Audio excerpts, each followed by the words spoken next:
If it was true that you could pick your lifetime before you get reincarnated, you could choose the exact lifetime you were about to live, why would you ever pick this very one?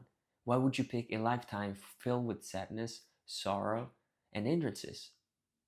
So I read a lot in the spiritual circles and post that you don't get to pick a lifetime. People think that if it were available to pick a lifetime, it's just impossible. You never choose a planet or an experience with filled so much sorrow and wars and crimes and hunger and death. The belief would be that we just don't get to pick. We're just here. We don't even know how we get to be here. Why do you get to have a life where you start with nothing compared to somebody else that has a life that just jump starts with money or health? Why there's this level of injustice? And so the answer that often people get is you don't get to pick. You're just here and it's randomized. But still, it just leaves you with a lingering feeling of not being satisfied, because even that randomness, it just doesn't give you that full sense of satisfaction of an answer of getting to know how this thing works and why, even if it's random, why would you get the bad side of the deal? And if it was true that it was free will based, then why would you ever experience or pick a lifetime full of losses? And so when you start seeing it that way, it gives you and leaves you with a very negative feeling of being a victim of the world without an actual true answer. And I'm here to give you a different perspective about your free will, this reincarnation, and why you did choose to come here.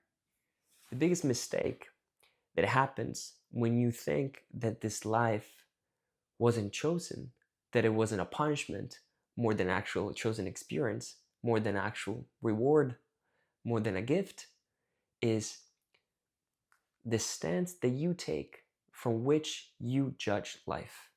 When humans judge the evil of the planet, the pain, the suffering, the injustice that they experience, and they can't comprehend how that would ever be okay, they are judging from the point of view of the ego of the human being, of the lifetime of a singular individual. As an individual, as myself, as Daniele, of course, it'd be insane amount of justice.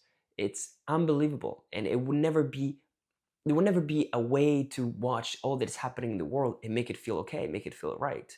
So, but that's the actual mistake. The first mistake is the point of view from which you are looking onto life. From, follow me for this theory, a soul perspective. If you were to be something more than your body, than this lifetime, than the thoughts, the mind, the experience of this singular lifetime, if you were, just for the second, just for this theory, if you were to be more than this in your soul, from a soul's perspective, where you have infinite amount of time, infinite amount of possibilities, infinite amount of reincarnations, infinity at your disposal to experience anything, and time isn't seen the way it is now, the entire concept of pain and injustice is completely shifted. So if you think about when you are watching a movie, you don't always watch a movie that is everything is going all right the entire 2 hours of the length of the movie, where there's no surprises, there are no other characters, there's no injustice, there's no pain. You enjoy a movie that fluctuates, that has ups and downs, that has a story, that has hindrances, that then you have to overcome, and then that's a story where it leads you. Because you know you're not that movie, and you know you're so away from that experience, you know you're so safe. You're so safe, you're so powerful that you can just enjoy the movie. It will never touch you. If you watch a horror movie where people are slaughtering each other, you know it will never touch you. That's how powerful you are. You are so separated from that experience that you can enjoy it knowing that nothing will ever happen to you, so much that you can enjoy being scared for a couple of hours. That's how the experience works when you know there is detachment and you know you aren't touched by it. In the same way, your soul, who you are, is doing the same thing with this lifetime. It's just watching it, and it will last less than 2 hours from its point of view perspective. It would be very short, and it would actually enjoy the amount of pain that you're experiencing here on this planet, along with everybody else that is experiencing pain.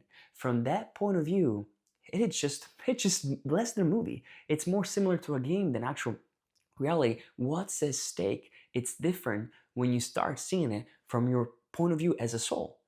when you start seeing you have infinite amount of lifetime at your disposal, and the time you wake up and you realize who you are, this 100 years, it'd be like a blink of an eye.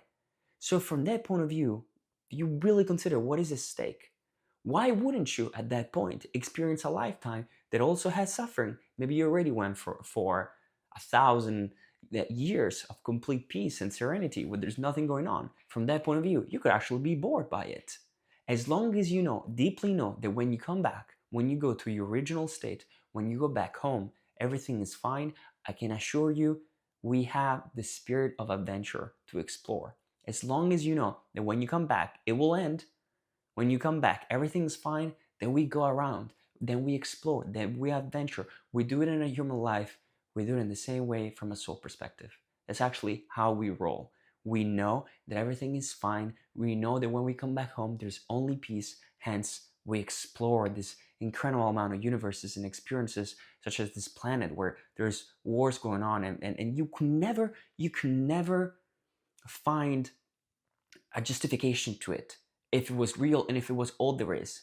But because it isn't, but because it actually ends, but because the lifetime seen from a soul perspective is just like a movie for you in this time, then you can afford it. You can actually afford 50 years of pain, witnessing so much suffering around you, when you know that there's also an infinite amount of time that you will spend in serenity, that you will spend in peace, that you will spend in empathy and comprehension. Once you know that, the entire approach to your life, it becomes a bit less serious. That doesn't mean that you're not indulging into life activities. That doesn't mean that you wouldn't care about helping others. If anything, you would care even more. But Alan Watts said, humans are sad because they take seriously what God's made for fun. So if you consider that for just 1 second, and you start just for the theory of this game, for the theory, to follow this theory, just try to follow this imagination where you see life seen from a different point of view, which isn't your human self that can be alive for, if you're lucky, 80 years, and experiencing all this amount of pain without having even a place to put it. Try to see it as if it was one segment, one movie. Between your entire lifetime, how many movies can you watch? And then you can see how the approach can shift, and actually how even pain can be fun, can be different, has a teaching, has definitely something different, and it can enrich you from that soul perspective once you really deeply know, as you're watching this video, that no matter what happens here, when everything ends, when you go back home, when you die, when you really connect, when you remember, everything will be fine. Even more, everything is fine already.